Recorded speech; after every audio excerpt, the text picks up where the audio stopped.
All right, well, shall we begin? Um, Maybe just a quick check-in. How is everybody doing? Any gratitudes, laments? Love the weather. Mhm. Indeed, thanks be to God. I recorded a little, just a thought for us this morning. We're going to start doing that again on Thursday in our email. And yesterday I was listening to somebody from Mental Health Connect, a woman named Jenny Schradel, I think is how you say her last name. And she works primarily in a long-term care facility and has some background in grief and loss.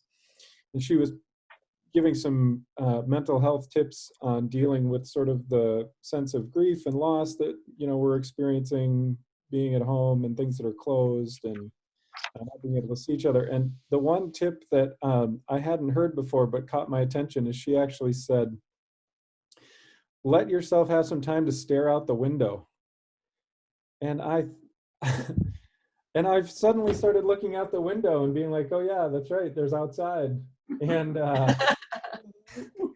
but what she was talking about really was letting your brain zone out. For those of us, maybe for, I don't know, my brain just works overtime all the time, trying to put meaning together. What does this mean? What are we doing? What's happening? What's happening next? Trying to make predictions, trying to make sense of the past. And I just realized when she said stare out the window, how my brain just felt like compressed, like in my head, you know what I mean?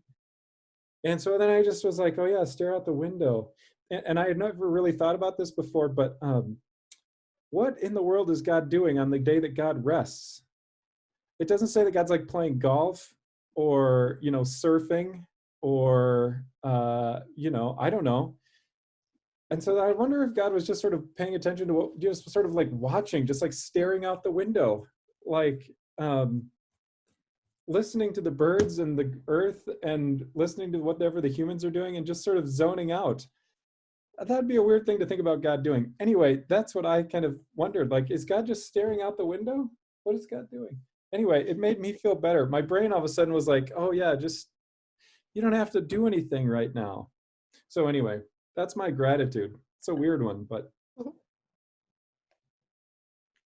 thanks be to God.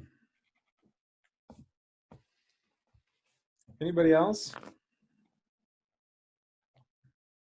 So does your brain come back to normal when you come back and look at the screen? I think the zoning out the window is normal. The hard work is the abnormal. Is that what you mean? No, what you kind of let your brain decompress or compress when you look out the window. Does it come back to normal when you come back to the screen or come back to look at what you're doing? Well, I think the decompression is the normal. It's the abnormal is when I got to come back and think so hard. Maybe it comes back renewed. Yeah, there we go. I Yeah, wonder if that'll happen with me. less Oh. compressed. We used to have to defrag our hard drives. We don't have to do that anymore, but that's kind of what it feels like. Anyway. Don't you defrag anymore? Is No, that an automatic? it's not a needed thing anymore. So anyway, well, should we read a little out of the book of Acts? If you got a Bible, why don't you go grab it? We're going to read Acts 3, and we're going to read 1 through 10, I think. Yeah, we might read a little further. Acts 3.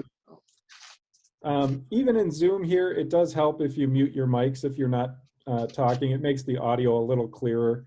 So if you know where the controls are, they're down in the bottom, just like they are in Google. Hope you all got it, so you don't need me to explain it. So we'll read Acts 3, 1 through 10, and we might go a little further if we run out of things to chat about. Maybe to start with, as you're finding Acts 3, what are some of the things that you know about the book of Acts? And what do you know a little bit about what's happening and the context and where we are and all those kinds of things? Feel free to jump right on in. It's the Acts of the Apostles where Yes? they received the Holy Spirit. Yeah, so a really traditional, oh, sorry, Sharon, go ahead. Paul's missionary journeys. Paul's missionary journeys, yep. A little sea voyage later on. Is that when he went deep sea diving? I think so, yes. Yep, snorkeling.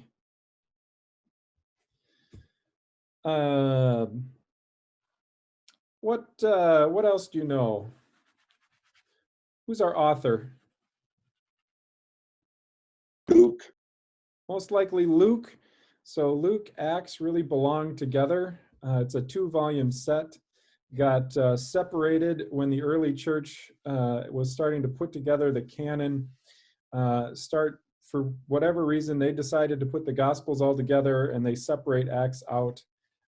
Obviously, it's clear at the beginning that this is the same author and the same audience. Our friend Theophilus, which may be a person, may also be sort of a stand-in for sort of anyone who is a follower of Jesus. Theophilus can mean lover of God. So it could be a real person. It could also be written to people in general who are lovers of God. Could be either way. Anybody know what our time frame is for when it was written? That's always just sort of helpful to know as well.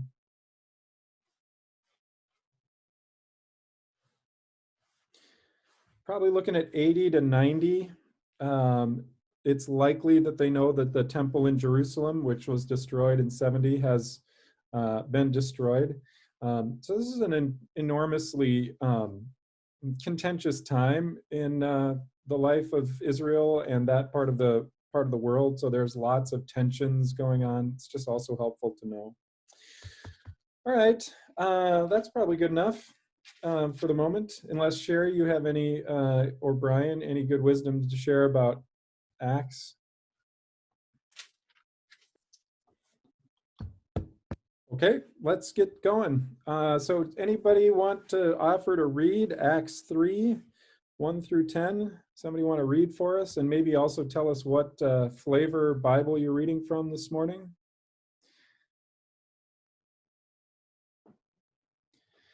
And maybe just a couple of questions too to keep in mind while you're deciding if you want to read. These are my new sort of questions. You know, my regular question is taken from my grandma. My grandma used to say this all the time, especially when she would ask what we wanted to eat. How will that grab you? Which I always thought was so funny. She'd say, do you want pot roast? How's that grab you? And so I always like that question because it reminds me of my grandmother. As you're reading the text, what grabbed you? What caught your attention? But from Richard Rohr, a devotion that I've been listening or reading lately, some of the other questions that I really like, this one in particular, because Lutherans tend to be so much in our heads. What did you experience in your body? What did you experience either emotionally or physically in your body? I like that question because it helps get us out of our heads a little bit. Another question that I like these days is what character grabbed your attention? Or what character did you identify with? And that's a good one for both Acts and the Gospels. What character do you identify with? And then the other one is, what is the character of God or Jesus' role in the story? Another good question. So I'm sort of adding to my arsenal of questions to sort of help us think this through. All right. So who's volunteering to be our reader this morning? I was ready to read until you gave those 3 more questions. I'm sorry. Sorry for so rudely interrupting. Go out. If you want to unmute your mic and go ahead, that'd be great. Reading from the NIV. One day Peter and John were going up to the temple at the time of prayer at 3 in the afternoon. Now a man who was lame from birth was being carried to the temple gate called Beautiful, where he was put every day to beg from those going into the temple courts. When he saw Peter and John about to enter, he asked them for money. Peter looked straight at him, as did John. Peter said, "Look at us." So the man gave them his attention, expecting to get something from them. Then Peter said, "Silver or gold I do not have, but what I do have I give you. In the name of Jesus Christ of Nazareth, walk." Taking him by the right hand, he helped him up, and instantly the man's feet and ankles became strong. He jumped to his feet and began to walk. Then he went with them into the temple courts, walking and jumping and praising God. When all the people saw him walking and praising God, they recognized him as the same man who used to sit begging at the temple gate, called Beautiful. And they were filled with wonder and amazement at what had happened to him. How far? That's it. That's good. That's good. So what grabbed you in there? What caught your attention? What did you experience in your body or your emotions? What character did you identify with? I felt an excitement for the man that was healed and how he jumped up and was so excited. That was, that's kind of stirred something in me. Yeah. What was it? What kind of?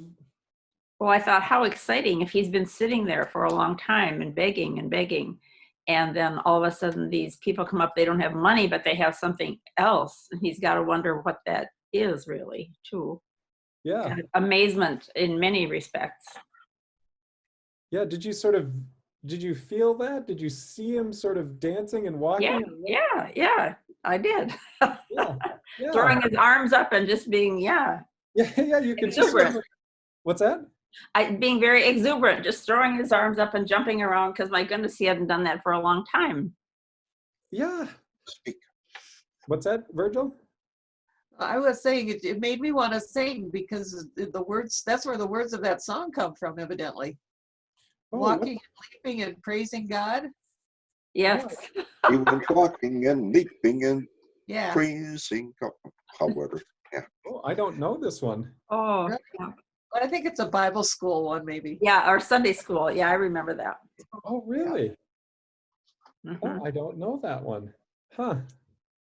Oh, that's cool. Yeah, I mean, I sort of felt the same thing, right? Like all of a sudden this dude is like, and where are they? It's not like it's not like, well, where are they? Where does he dance?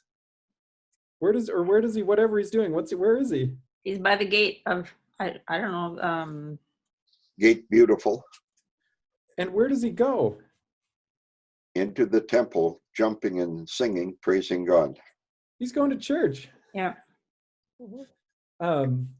Just like Lutherans, we just walk in dancing and right to the front row. The first service, not the second. What's that? To the first service, but not the second. Right. Yeah. Oh, well, we don't have a second service anymore. We just have one service. So. Well, some don't go. Well, never mind. That's not the subject. Yeah. We just have one weird service now. They're going to church. One of the great things about, I someday it would be fun. I should share all of my friends who are in school with me, because just like Shepherd, they're all making church on the moon or the digital world, and everybody's doing it in different ways. And lots of people are hosting these live Facebook parties, and lots of my colleagues are recording their services, and they're still doing it in their churches, actually. So one of my favorite people not that I have favorites ever, but in my class is this. He's an amazing man. He's an African American. He is openly gay in a Southern Baptist church outside of Atlanta. Wow. I mean, and half the congregation left when he came out. Of course they did. But their services are Southern Baptist through and through. And I have just watched you know, the music, the organ never stops playing. They never stop moving. I'm like, the whole service feels like aerobics to me, and I'm just watching it on Facebook Live, right? And us, we're so good Lutherans. We are very,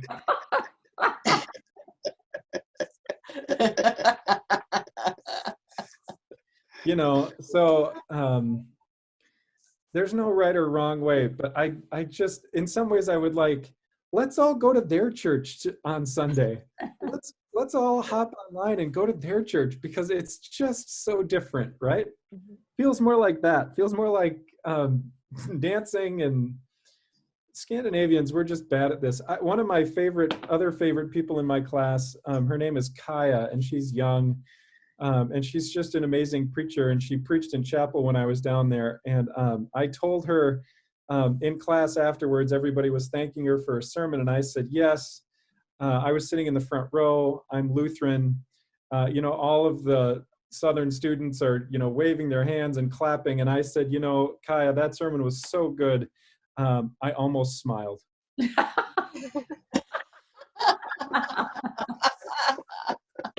So anyway, yeah, that caught me too. And it even caught me further because I like this description of his feet and his ankles were made strong. Did you catch that? Uh-huh. I don't know why that little bit would be included, but it's such a visual. My dad's feet hurt. He has these weird toes that sort of have curled under, and you know, we take our little toes for granted all the time, right? Because they're toes. But if your toes aren't functioning properly, it hurts to walk. And his toes are all curled up like that, and he's got to put these little cushions in between them. So I can just imagine what that must feel like, right? If your toes all of a sudden open up and you can use them, right? So what else caught you? Any other thoughts about that? You said, you made a comment about what the other people said or saw, and I didn't see that. Did I? Didn't he? What did I say? Did I say something about somebody else seeing something? Oh, well, I mean, you know, they began to walk and enter the temple, and all the people saw him. I don't know what that means, but everybody saw him. Oh, that's what you referred. Okay, yeah, I thought they commented on it. Well, and Peter and John stopped to talk to him, where I'll bet a lot of people, if they didn't have money, they didn't say anything. They just walked on. Yeah, well, maybe so just pointing out that they saw him. What do Peter and John's, what's their first move when they encounter him? They said, look at us. Look at us. Look at us. What do you make of that? I think he probably, when he begged for money, was always looking down or looking away or was ashamed, and they made him look, and they hit their eyes. And when you look in someone's eyes, you see them. I mean, you really see them for who they are, and You I think value that's- them. Yeah. Mm-hmm. Well, I noticed too how Peter he was confident in what he said. He just said, walk. And, you know, he evidently just knew that he would be healed. Yeah. So let's take those two things apart for just a second. So let's hold on to the second one about Peter, what he says and sort of his level of confidence. Why is it that, have you ever, one of the things that made me think about this in the looking bit was, you know, we make these bags that we encourage people to put in their cars and then hand to people. Have you ever done that? Handed somebody something? Yes. Yesterday. Oh. You finally do that? Yeah. Excellent. How did it go? What was that like? He lifted up the bag. He said, oh, thank you. And it was like looking at what was in there. Uh-huh. Did he look you in the eye, or was he looking down? Did he look ashamed? No, he didn't. Well, I didn't notice that because I was in traffic and I was at the stoplight. And I handed him the bag out of my car. And then quickly took off. Yeah. Well, the light changed. Right.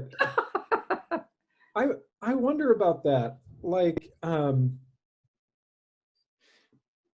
one of the things that I think is interesting, the reason I wanted to ask about what character you identified with, is that most of the time when clergy read scripture, we always see ourselves as the apostles or Jesus. Lots of time when lay people read the biblical story, they see themselves as the characters that are being helped. And I wonder, when you ask for help, do you look somebody in the eye and ask for help, or do you sort of, give it one of these, right? And what is that? Why do we do that? Why do we look down? Why do we, what's the shame of that, right? Sherry, you said shame. What's happening there? Because I imagine that too. I imagine him looking down, right? He doesn't want to look at them. Well, he's not feeling good about himself, probably. Yeah. And I think people are sometimes, not that you should be, but a little ashamed of having to ask for help, that not being able to, maintain things for yourself. Is it easy or hard for you to ask for help? Hard. Hard. And why? Much easier to give. Yeah, why is that? Tease that out a little bit, because I think that's true. I think it's hard to ask for help. Mhm. That's pride, I suppose. Mhm. Stinking Norwegians. Right. Mhm. I think as Americans, we are kind of attuned to shy away from vulnerability. We're not supposed to be vulnerable. We're supposed to pull ourselves up by our bootstraps, right? Asking for help is kind of a failure of the American project almost. Yeah, does anybody sense that? I mean, Yeah, I think people think of it as a little bit of a failure. I think that's a good word to use. Mhm. Mhm. Not that you have failed, but that's how we think about it sometimes. yeah. The more helpless I get, the more willing I am to ask for help. Oh. Okay. Is it a removal of pride? Is it a recognition? How does that? It's a recognition. If I don't hang on to the rail, hang on to somebody, I'll fall flat on my face. Yeah. Mhm. Yeah. Yep. There's some humility in that too, right? Humility, vulnerability. It struck me that I think the way that if we were in a regular non-COVID situation, my first instinct would be to think of us as in the place of Peter and John. And I'm not saying that we don't. Shepherd and us collectively as a family, we do have lots to share. But I also read an article yesterday in the New York Times. I think it was in the New York Times. I've read too many things, I can't remember. I've got it on my phone. About learning to ask for help in this time. And it was a story about a woman who wanted to do some baking last week. And I don't know, Kay has asked me and everybody else, every time you go to the store, if you can find any flour, bread flour, and the answer is no. Because for some reason, everybody in the COVID lockdown has decided to make bread. And she was just happened to be chatting with the neighbor friend who said, "Oh, I have some." And she's like, "You should have just asked." And she's like, it just never dawned on her. So I wonder if now isn't sort of a really good opportunity to think about not only how we are helping, because we love to help, and there's nothing wrong with that. It's good, right? But in what ways are we so afraid to ask for help that we don't do that very well? And why is that? Because we're sort of robbing somebody else of the opportunity to help us. Strangely. What do you think about that?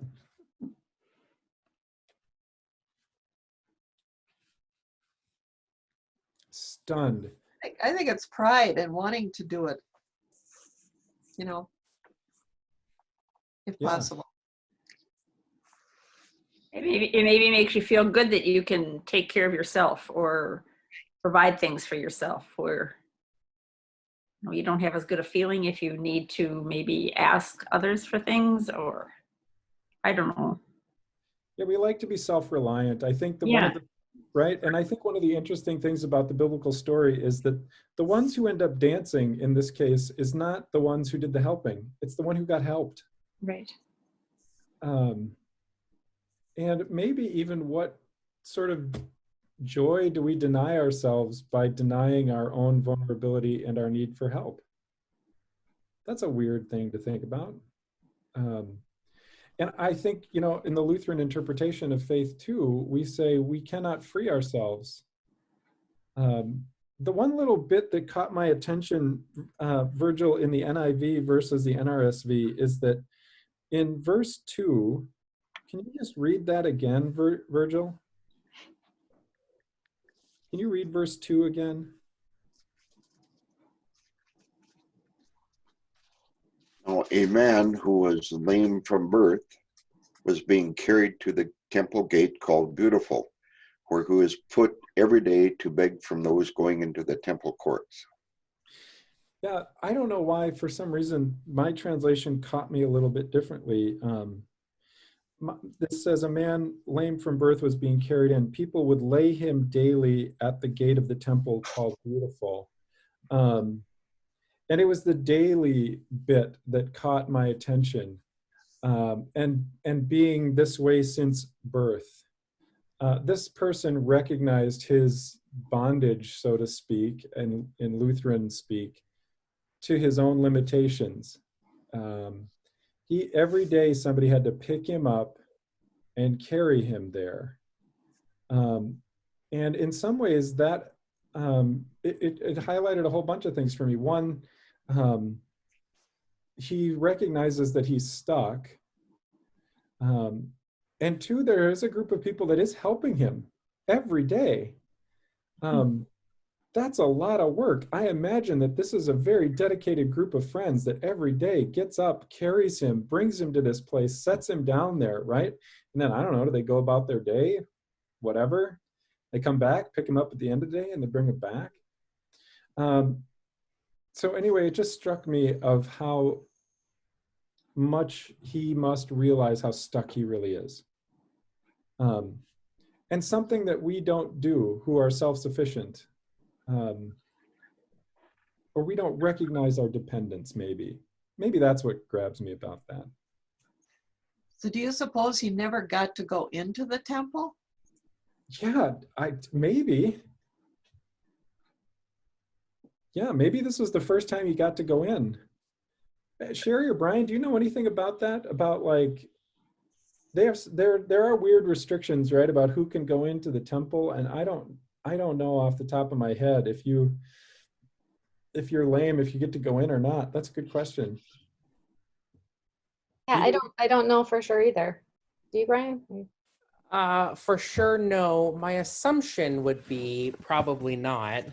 Because yeah, this has been my entire hour. Because pretty much any kind of illness is seen as ritually unclean. So whether or not you are physically unclean, if I remember, any kind of illness, it means ritually unclean. And then there's all sorts of kind of purifying stuff that you have to do after a certain period, after you're done being ill with whatever. So that wouldn't surprise me at all if he was never allowed to go in the temple. I can't remember exactly where all of those temple laws are. I don't know if they're in Leviticus or they're in one of those books that we never read for all the right reasons. Right. Yeah. Well, I think either way, Sharon, I think the idea that he gets to go in the beautiful gate, gets to go in and everybody sees him. And it's the other seeing bit that catches me, right? So Paul and John see him, and then all his friends see him. There's all this seeing. And I also wonder about the, eyes down, not seeing business, that sort of shame. And the thing that Paul and John offer him is not only this recognition of this other human being, looking him in the eye, but also the healing bit. So, and then he gets to go in and dance. So what else grabbed you? What else caught your attention? What character did you identify with, or what other thing did you sort of experience in your body here?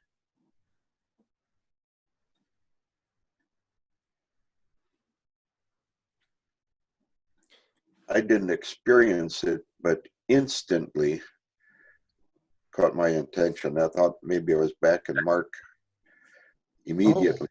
Oh. What does it say? Instantly. Immediately someplace? Did I miss that? Well, that's my translation. Translation, the end of verse 6, or no, beginning of 7. Taking him by the right hand. Oh, Oh, that's interesting. I didn't catch that before. And instantly. instantly. Yeah, mine does say immediately. Mhm. From birth, he was crippled. And when I sit down for more than an hour, I get up and it's not instant that things start to work. You got to warm up a little bit. I know that too. Absolutely. That's when I need help again. Yeah, yeah, I have that same thing. I get up in the morning these days and it takes me, I got to warm up.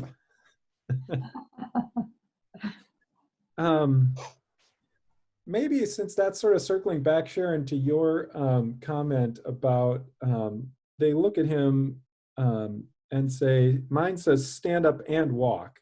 Does yours just say stand up? Mine, Uh, Sharon, you find What yours? verse?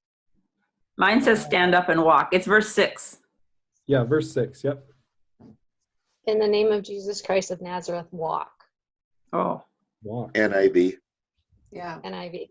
NIV. Interesting. mine says stand up and walk. Mhm. Okay. That must be But an then NIV. following, it says, taking him by the right hand, And not the left, not both, by the right hand, helped him up. Do you make something of that right hand business? Well, it just came to me, and I don't, I'm being right-minded, left-handed. I see. if someone's sitting down and is lame, how would you be able to just grab them by one hand and pull them up? You know what I mean? Wouldn't you be like lifting them up Yeah. to get them up? So it was like he was healed as soon as he touched him to walk to get up because, yeah. Yeah, let me ask this, because I think this is an important kind of question in sort of our scientific day and age. How, and the miracles are always sort of challenging to sort of parse out. What do you make of this sort of physical healing in this miraculous sort of way? How does it strike you? How do you make sense of it? We don't have to explain it, but how does it sort of strike you, right? I would love for this to happen. I would love to look at people with COVID on these ventilators and say, stand up, walk, and, you know, please go home. So how does it kind of strike you in this context? The song comes to me, he touched me and made me whole. Maybe that transference of feeling the strength of the grip or the touch. When somebody touches you, they get your attention, and you feel a bonding if it's not just a quick release touch, you know. Yeah, I resonate with that these days. You know, if you're home alone and you're not getting held or hugged or touched, that's a real hurt, right? So in this case, right, I mean, obviously people were picking him up every day, physically, hauling him someplace. But I wonder if this was different, right? Sort of you're suggesting they reach out and take his hand, and that physicality of connection. How about, or how does that strike other people? Or how does that healing sort of strike you in our kind of scientific world? How do you make sense of that? Or what kind of ways do you make sense of that?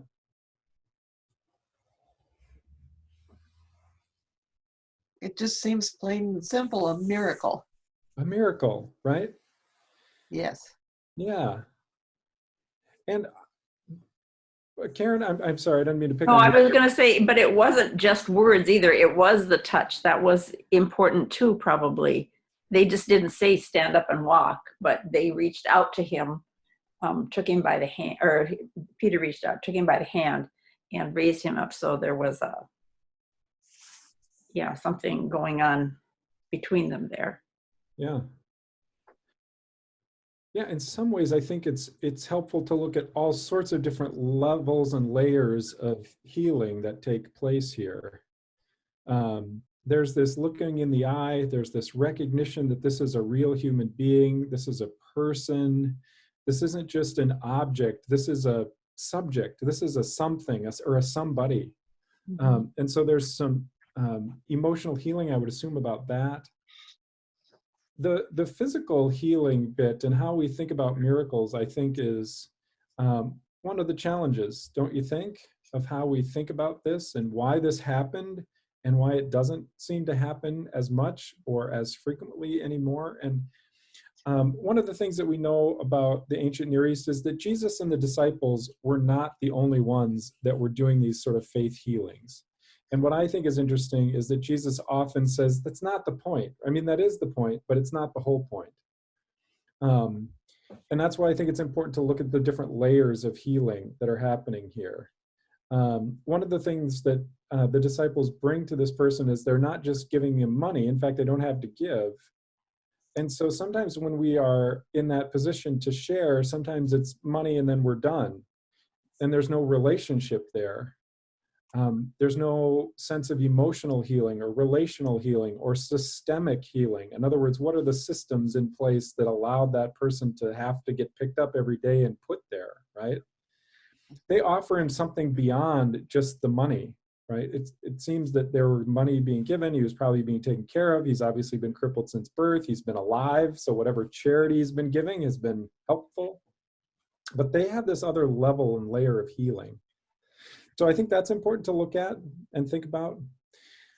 The other thing that I don't know if this is helpful, and this is sort of weird, but as much as I would love to walk up to those COVID patients and say, take up your mat, walk, go home, our miracles are a little bit more slow moving in that what I wonder about sometimes is that somehow that God's healing providence has been so spread out in the way that we think about medicine, the way that we think about science, the way that we are learning about this disease. In some ways, it's almost just as miraculous that we can figure out in 35 days how to save more people from this disease. That's miraculous, isn't it? It's not quite stand up and walk in like this way, but good grief, in 35 days, we have figured out how to create a system that's saving more people. We haven't had 2.2 million people die. We've had a lot of people die, but we're also saving a lot of people. And somehow I want to say that that's sort of God's providence in a slow moving, spread out kind of way. Does that make sense? Is that helpful? Yep. Mm-hmm. Yeah, that's how I sort of think of it, right? I also don't think that it's, why wouldn't we hope for some sort of miraculous thing to happen, but also being realistic about the fact that it's going to take a while? I wouldn't want to remove that sort of resurrection hope. Who knows? Tomorrow we could find out that somebody figured out the vaccine that actually works, and here we are. Now that seems unlikely. But why wouldn't you live and work as if that was the possibility? I don't know. Does that help? Is that helpful thinking? Is that not helpful thinking? Do you think about it in that way, or do you think about it some other way?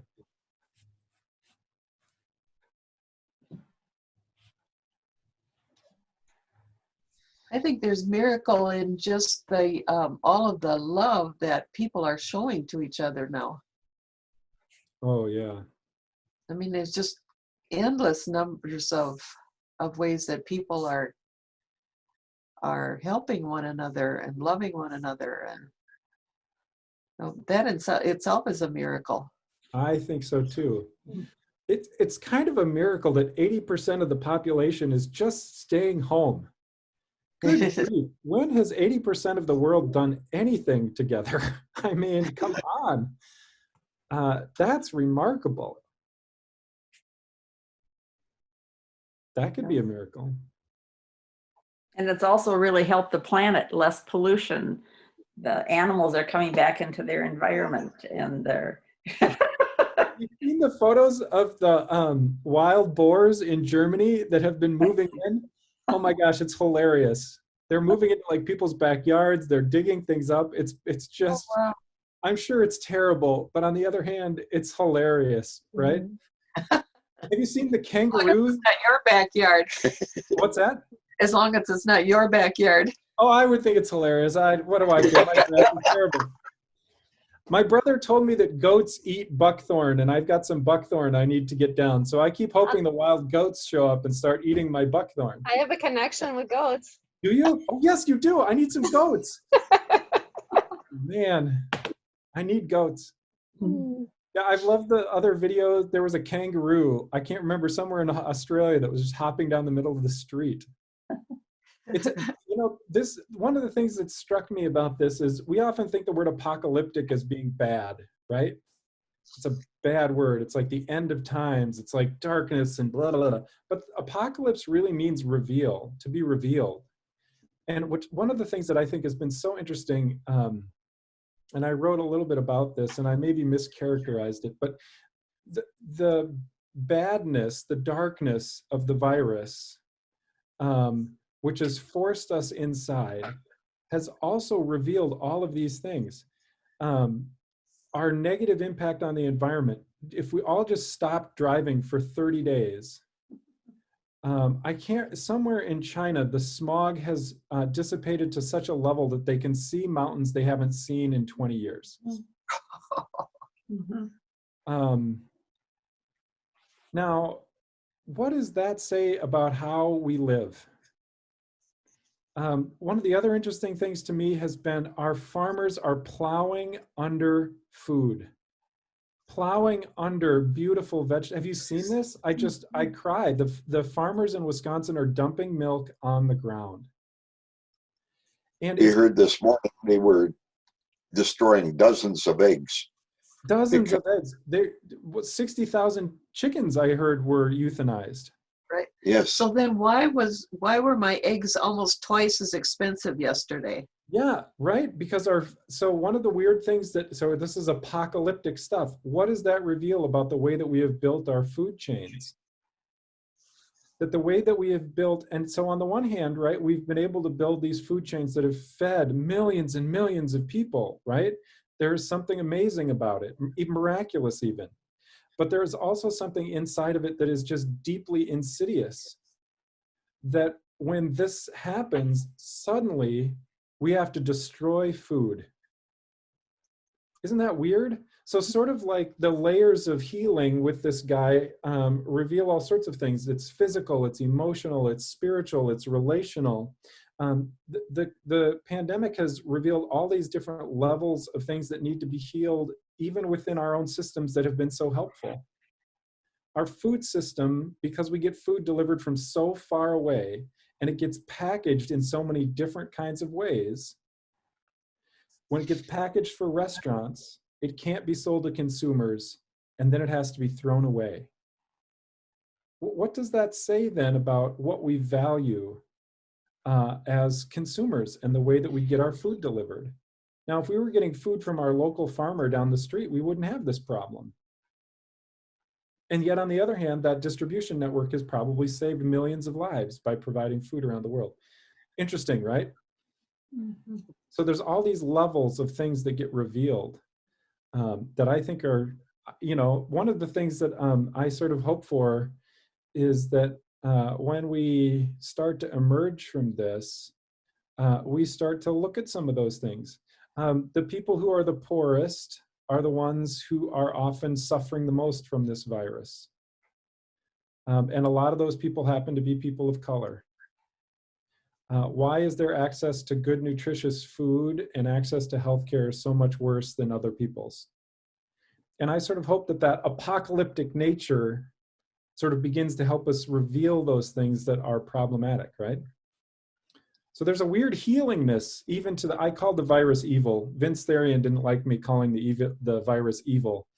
He said viruses do good things in the world. And I thought, well, that's very interesting.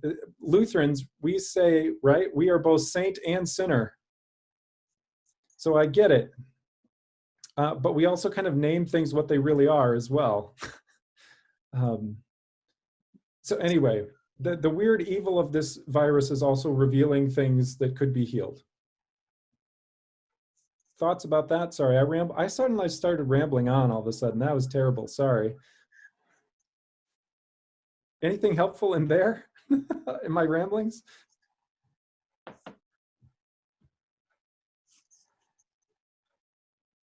Well, I think you're saying that as evil as it is, a lot of good is coming out of it too. So I think that's, I think that's a good thing. I think it's, a lot of us had stopped to think about things we hadn't stopped to think about for a long time.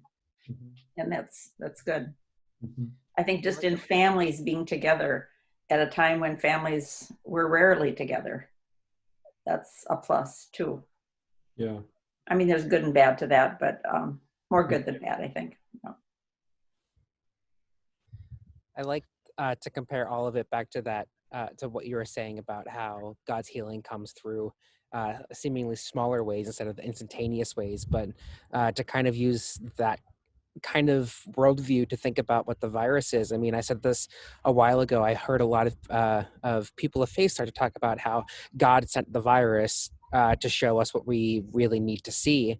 And I just don't believe that. I mean, and instead I see it as God is still working in the midst of the virus, which is a really important distinction.